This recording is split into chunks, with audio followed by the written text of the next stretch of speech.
Hey there, beginning farmer friends. Just a quick little disclaimer here. This video is mostly me talking because basically what I did is drive, do a little bit with chickens, and drive a lot more. So thank you for watching. I just wanted you to know. Stick with me to the end though. I think it's a good story. Good morning, beginning farmer friends. That is me trying to sound excited because it is 3:10 a.m. I've been up for about 20 minutes. And I am headed to take the chickens to the processor. I loaded them last night, did not record any video of it because, well, it was dark and I just plain forgot. But I've got the chickens loaded in the stock trailer. It is going to be a crazy day because I've got the chickens loaded, I've got the coolers loaded. There is just a ton going on today. I'm going to pick up chickens, drop off chickens. Wait, I don't know. It's 3:10 in the morning. This is what's going to happen. I am going to be driving until I get there. It's going to be dark, so I will see you from the chicken processor. Good morning again. It is 6 o'clock a.m. This is actually exactly when I wanted to show up at the chicken processor.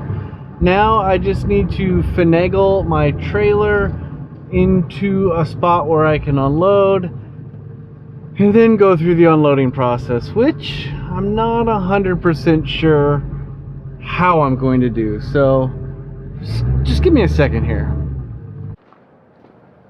Alright, I have finagled my trailer into this space here without hitting anything, so that is a good thing. I've got chickens in here. They need to end up in here. I think what I can do, if I remember correctly, is I can open these doors right here. Oh, look at that. That's good. And then they want the chickens in those cages right there, so I'm going to hopefully roll those cages out into the drive here, and then I can back them up right here, so hopefully the chickens don't get out. We'll see how it works.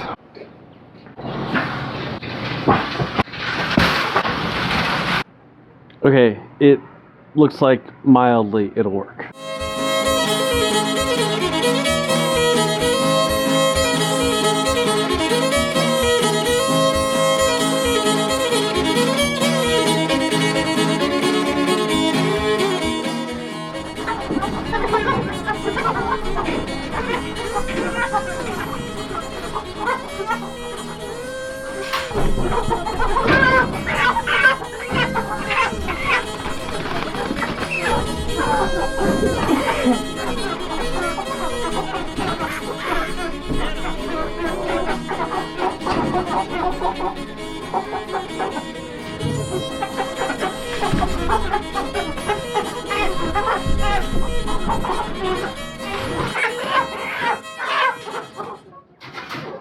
That's it. Alright, we got them all. It is now 6:44. I have everything unloaded. I've given my instructions to the processor. Really pretty easy. Everything's just going to be left whole. But we got a problem, and we should probably talk about it. It's an Iowa problem. I don't know if it's an everywhere problem, but I would like to talk about it. But first, I'm gonna head to my local Casey's General Store. I'm gonna wash my hands, wash my face, then we'll find a good place to talk. Welcome to beautiful Charles City, Iowa. This is where I'm gonna hang out until the chickens are done processing. Now, Charles City, Iowa is home of a river, and apparently it's a whitewater park, okay? I don't really know how that works. I don't have a kayak, I don't have a whitewater.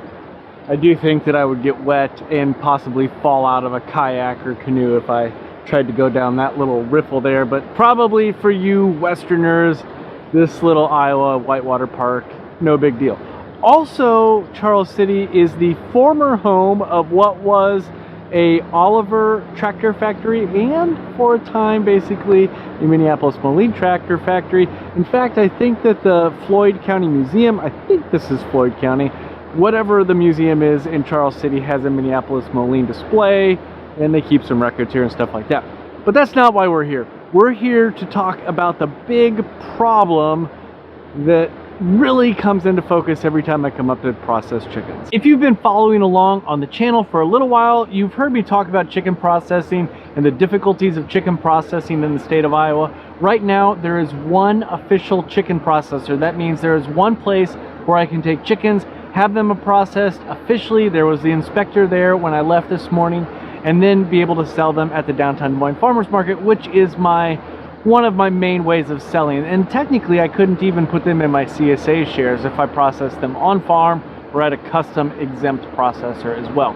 This morning when I went to drop off the chickens, I got to talking to the processor, which again, I am very, very thankful that I have this processor. But they had concerns about the number of chickens that I had scheduled for the rest of the year. They wanted to make sure that I didn't want any chickens cut up, because they have a hard time finding employees, which really brings into focus the problem with chicken processing in the state of Iowa. That is, it is difficult to run a chicken processing business because of restrictions, because of laws, because of bureaucracy, all of those things. Let me just give you a quick example. I know I've done a video about this before. I think when I was talking about the PFI conference, I'll put a link above me somewhere. But the big deal is that, you know, chickens, especially pasture-raised chickens, especially ones that would be processed at a small-scale chicken processor, are a very seasonal thing. And there are big laws and big just separations, I guess, that cause, you know, your regular red meat locker, like the Story City locker that we go to not be able to do chicken processing. Then compound that with the fact the chicken processing is a seasonal deal. You know, mostly chicken processors would start in April, May, like this one is doing, maybe run through, you know, end of November, obviously, with turkey season, maybe a week or so in December, but then there would be a season off. And because the rules are the way they are, it is difficult for a red meat business to do chickens or a chicken business to do red meat. There have been a lot of people that have looked into the possibility of doing something like deer or wild game in the winter, which is a big deal in Iowa, and then chickens in the off season. That way you would be able to keep employees employed all year long. That way you would be able to get employees. It's just a difficult thing. This particular locker processor, chicken processor, whatever you want to call it, that I go to now, they try to process as much as possible, but they process 200 to 300 chickens a day, tops. Cutting up, because of the numbers of people that they have, is difficult, which makes it difficult to grow the business. And I don't necessarily know that they want to grow the business. I think they're kind of happy where they are right now. But we really, as a state of Iowa, need a chicken processor because I think the demand is there. I hope the demand is there. I guess we'll find out this Saturday at the downtown Des Moines Farmers Market. And I'd like to know how things are where you are. Just drop it in the comments down below, and we'll probably revisit this discussion a little bit more. I do like a good river in Iowa, though. In fact, this is the Cedar River right here. I could just hop in it and float down to my hometown. I don't think I will, though. The water was a little chilly this morning. At least it feels that way.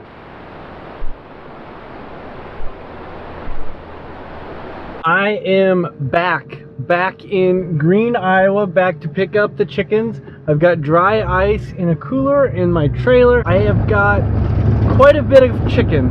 Hopefully, I've got quite a bit enough cooler. I never can judge these things very well, especially the first time of the year. All right, it's go time.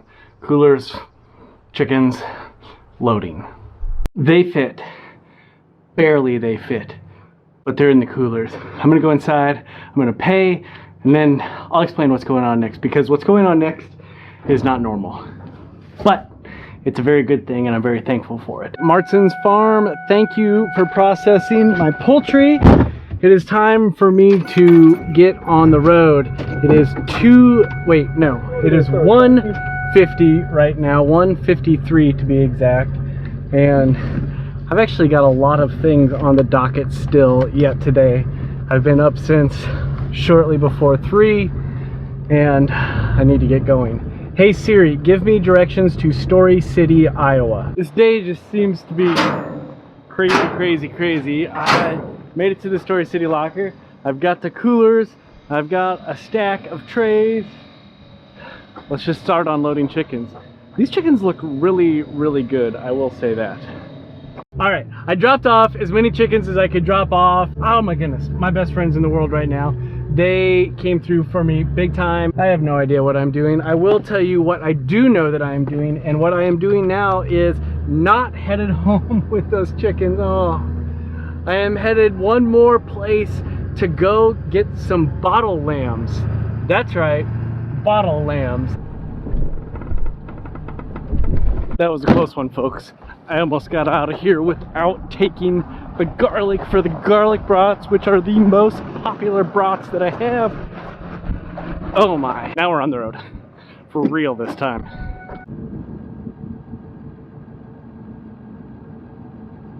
This is unbelievable.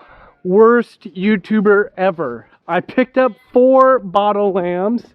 I drove all the way home and I recorded none of it. So let me at least show you the bottle lambs before I end this video. By the way, if you like this video, like, subscribe, comment down below. But we did pick up 4 Katahdin bottle lambs. Actually, if I'm going to be completely honest here, we picked up 4 Katahdin bottle lambs and 1 Katahdin Montdale cross bottle lamb. By the way, there's the fair pigs right there. They're all kind of like, what are you doing in here? So here's the bottle lambs.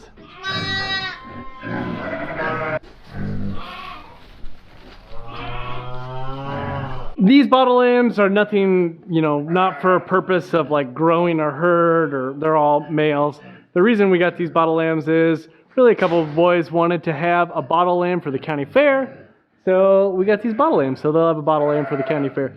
Thank you so much for coming along today. I realized that this was just a talky video. I spent most of the video talking because I spent most of the day driving around and sitting and waiting.